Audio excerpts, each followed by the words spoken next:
Всім привіт! Сьогодні ми поговоримо про стук промвала, про продольний люфт. Як я победил продольный люфт? Что я сделал? То есть продольный это вот так вот. Туда-сюда. Не як оно, осевой, не осевой. Ну продольный, короче.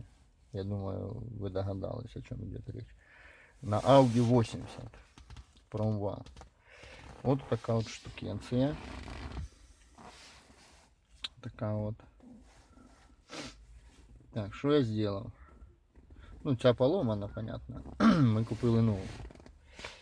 Вот есть, если вам видно, как же ж вам так сделать, чтобы вам видно было. Есть вот тут, а вот ступенька. Вот она. Вся ступенька. Что я сделал? Я отнес до токаря. Він мені проточил эту ступеньку, сделал вровень с сухом.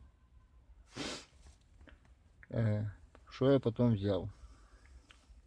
Я взял паранит тоненький и начал вырезать, навырезал где-то штук 5, наверное, прокладочек сюда вот. И начал подбирать. Одну поставил мало, притулил, без сальника. Сальник вытягиваем. Потому что если с сальником, вам трудно будет потом. Без сальника. И подбираете прокладочки уже, сколько вам надо. Раз, раз, раз, раз. Должен быть еле-еле-еле заметный люфт. Еле такой, еле чувствительный люфт должен быть. И все. Поставил резиночку, тут колечко резиновое. И все, теперь нету. Все четенько, все красиво.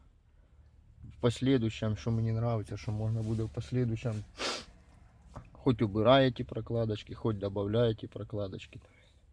Брирую. Такая штука, бэушную, за бэушную я отдавал 150 гривен. За бэушную такую, без сальника, 150 гривосей.